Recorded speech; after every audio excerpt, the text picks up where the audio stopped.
अस्सलाम वालेकुम, hello everyone, welcome back to another video. कैसी हैं आप सब? आई होप आप सब बिल्कुल ठीक ठाक और खैरियत से होंगी।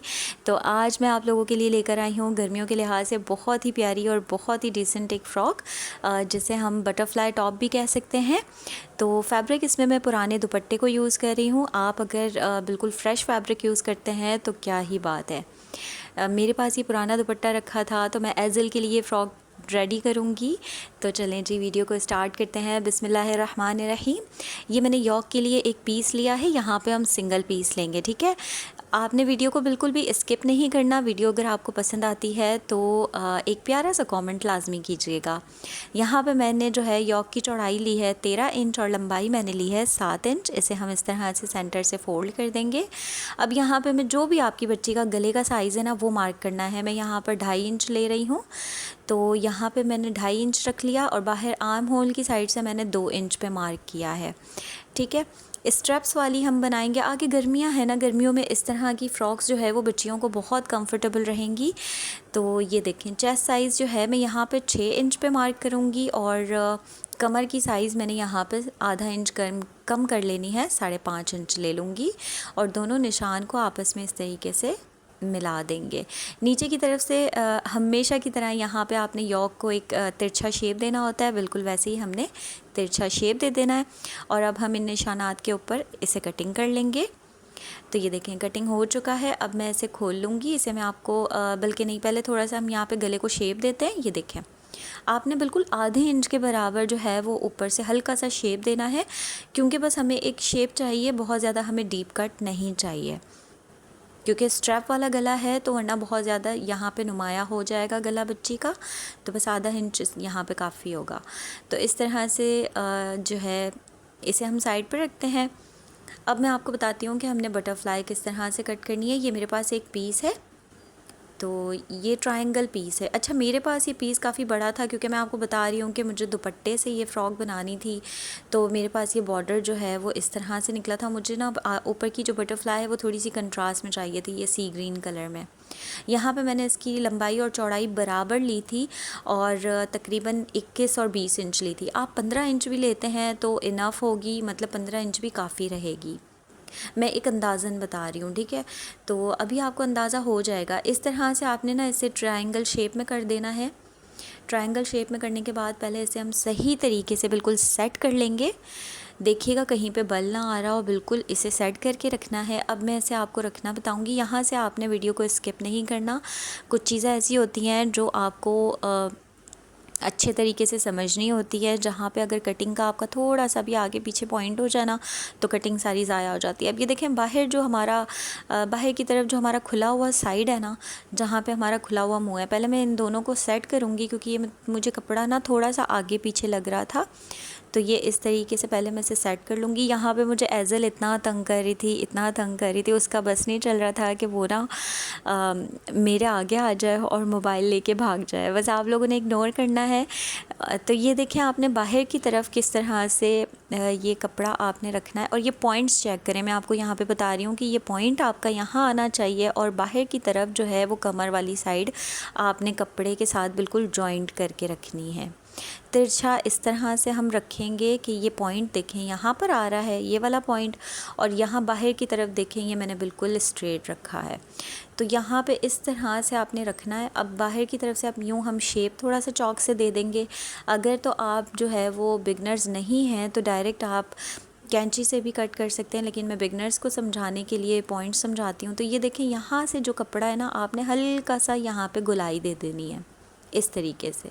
ये सारा एक्स्ट्रा कपड़ा है, इस कपड़े को हम इसी तरीके से कट करेंगे। ऊपर की साइड से हमने बिल्कुल बराबर कट करना है, जहाँ पे हमने गला और शोल्डर मार्क किए थे।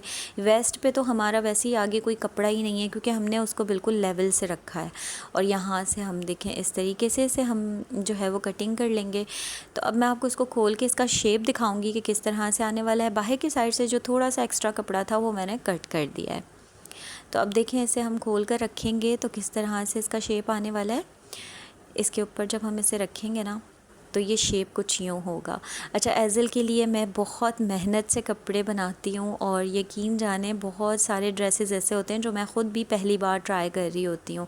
ऐसे ड्रेसेस लेकर आती हूँ जो एज़ल को बहुत कंफर्टेबल हों और आई होप कि वो आपकी बच्चियों के लिए भी बहुत कंफर्टेबल रहेंगे, इसलिए मैं आप लोगों के साथ शेयर करती हूँ। अच्छा, ये पीस जो लिया है हमने बैक साइड के लिए लिया है। बैक साइड की ये यॉक है, ठीक है। यॉक की लंबाई आपने उतनी ही रखनी है जितनी आपने बैक साइड की रखी थी, फ्रंट की रखी थी। और यहाँ पे देखें चौड़ाई मैंने इस कपड़े की तकरीबन ली है 18 इंच, ठीक है। अब यहाँ पे आपने क्या करना है, इस तरह से बारीक मैंने 4 से 5 जो है वो स्ट्रिप्स ले ली थी इलास्टिक की।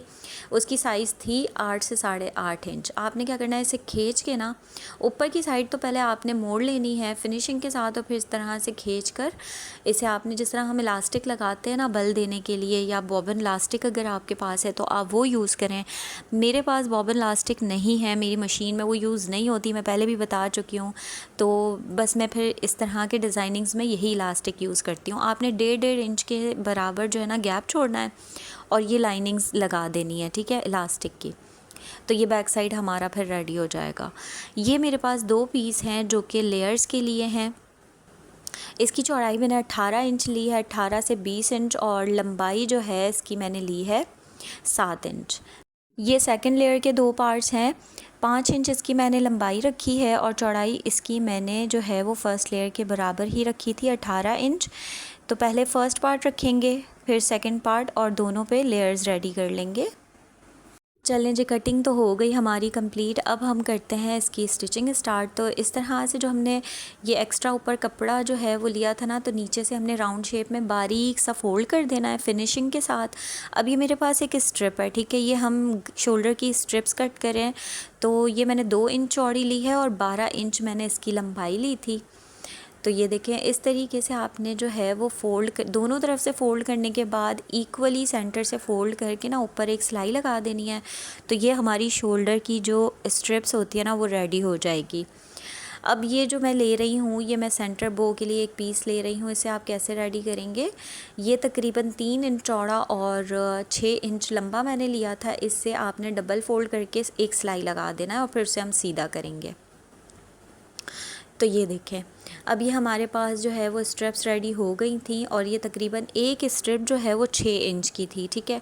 इस तरह से हमने रखना है। इस तरह से रखने के बाद आप क्या करेंगे, इस कपड़े को सेट करेंगे। ये जो हमारा पीस था इसे मैंने देखें सिलाई लगा के ना सीधा कर लिया था, जो 6 इंच का मैंने पीस कट किया था। लेकिन ये मुझे बहुत लंबा लग रहा था, इसे हमने जो है वो 3 इंच के बराबर कर देना है। मैं एक्स्ट्रा जितना भी था ना वो पीस कट कर लिया।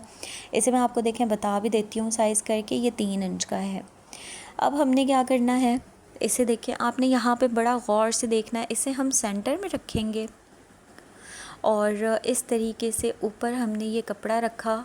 देखेंगे बिल्कुल इसी शेप का है, आपने कपड़े को खींचना नहीं है, ठीक है। आपने बिल्कुल भी कपड़े को नहीं खींचना, आपने बिल्कुल इस कपड़े को ऊपर वाले कपड़े के साथ ना इस तरीके से मिलाकर, इस तरह से नीचे हमने वो स्ट्रिप रखी हुई है। आप चाहें अगर बिगनर हैं तो आप इसे पहले पिन की मदद से जो है वो सिक्योर कर लें, ताकि मशीन में काम करते हुए आपको परेशानी ना हो। अब ये हम ऊपर की तरफ सारी सिलाई लगाएंगे। ये जो भी बो का कपड़ा एक्स्ट्रा नीचे जा रहा है ना, उस पर सिलाई नहीं होनी चाहिए, बस ये ऊपर ऊपर हमने सिलाई लगानी है इस तरीके से। और यहाँ पे देखिए शोल्डर भी हमने इसी तरीके से ऊपर रखना है, यहाँ एक सिलाई लगानी है और दूसरी तरफ भी हम सेट करके ना सिलाई लगा लेंगे, क्योंकि फिर हमने इसे सीधी तरफ पलटना है। तो गुम सिलाई के साथ ये पूरी बटरफ्लाई जो है वो स्टिच हो जाएगी। ये देखिए, इस तरीके से रख कर आपने सिलाई लगा लेनी है। तो यहाँ मैं सिलाई लगा चुकी हूँ और अब यहाँ पे हम छोटे छोटे से कट्स लगा लेंगे। ख़याल ये रखना है आपने कि आप जो है वो सिलाई को कट्स में ना ले लें। कट्स लगाने के बाद इस तरह से आपने सीधा करना है, और सीधा करने के बाद आप इसे चाहें तो इस्त्री कर लें, वरना हाथ की मदद से आप इसे सेट कर लें। अच्छा, मैं बहुत पुराने दुपट्टे के साथ ये डिज़ाइन रेडी कर रही हूँ, तो उसमें जब आप पुराने दुपट्टे या पुराने फैब्रिक को यूज़ करते हैं ना, तो वो लॉन का कपड़ा जो होता है वो एक दूसरे के साथ इतना ज़्यादा चिपक रहा होता है, तो डिज़ाइनिंग करने में भी थोड़ी सी मुश्किल आती है पेश। लेकिन अगर आप फ्रेश कपड़े के साथ बनाएंगे तो बहुत खूबसूरत बनने वाला है। अच्छा, ये देखिए, मैंने सेट करने के बाद ना एक्स्ट्रा बाहर जो कपड़ा निकल रहा था वो सारा यहाँ से कट कर लिया, बाहर की साइड से। इस तरह से कट करने के बाद हमारा ये लुक आ गया है। तो देखें अभी मैंने आयरन वगैरह कुछ नहीं की, मेरी तो इस टाइम पे लाइट नहीं आ रही होती तो मैंने इसलिए आयरन नहीं की, लेकिन अगर आप साथ साथ आयरन भी करते रहेंगे तो बहुत अच्छी फिनिशिंग आ जाएगी। अब ये देखें बैक साइड हमारा रेडी हो गया है।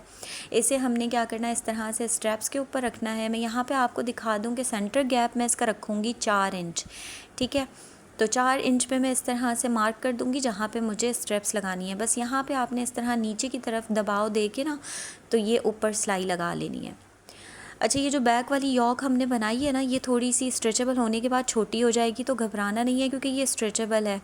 अब ये हमारी जो फ्रिल वाली पार्ट थी वो हमने फ्रंट साइड पे भी लगा देनी है और बैक साइड पे भी। यहाँ मैं माजरत चाहूँगी क्योंकि थोड़ा सा जो है वो कैमरा मेरा आउटसाइड पे चला गया था, कपड़े कब इस साइड पे हो गए मुझे समझ नहीं आई। और यहाँ पे एक पार्ट भी मुझसे इस वीडियो में मिस हुआ कि साइड की सिलाई मैंने किस तरह लगाई। बस सिंपली आपने साइड को फिर इसके बाद जो है वो स्टिच कर लेना है। दामन की मुझे सिलाई लगानी नहीं थी क्योंकि पहले से ही इसके ऊपर ना डिज़ाइनिंग वाली पीको हुई हुई थी। तो इसका देखें कंप्लीट लुक कुछ इस तरह से था।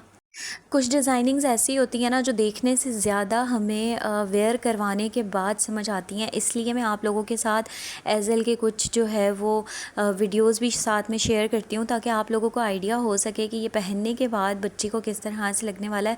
तो इसकी फ़िटिंग इतनी खूबसूरत आई थी, देखें जैसे कि आप देख रहे हैं एज़ल को मैंने यहाँ पर वेयर करवा दिया था। इसके साथ मैंने बिल्कुल स्ट्रेट लूज़ ट्राउज़र जो बच्चों का बनता है ना, क्योंकि आगे गर्मियाँ हैं, गर्मियों के लिहाज से मैं इसी तरह की ड्रेसिंग देती हूँ। तो ये मैंने इस तरह से बनाया था और ये पहनने के बाद माशाल्लाह से बहुत प्यारा लग रहा था, बहुत अच्छी इसकी लुक आ रही थी। तो आई होप कि आप लोग भी इसे ट्राई करेंगे और अगर कुछ समझ नहीं आता तो आप मुझसे कमेंट में पूछ सकते हैं। अगर आपने अब तक मेरा चैनल जो है वो सब्सक्राइब नहीं किया तो जल्दी से मेरा चैनल सब्सक्राइब कर दें, साथ में एक अच्छा सा प्यारा सा कमेंट कर दीजिए ताकि मेरी सारी मेहनतों का मुझे वो एक कमेंट की जो सूरत में सिला मिल जाता है, मुझे बहुत खुशी होती है और मुझे इंतज़ार रहता है कि आप लोग मुझे एक अच्छा सा कमेंट करेंगे। फिर मिलेंगे इंशाल्लाह। अल्लाह हाफ़िज़।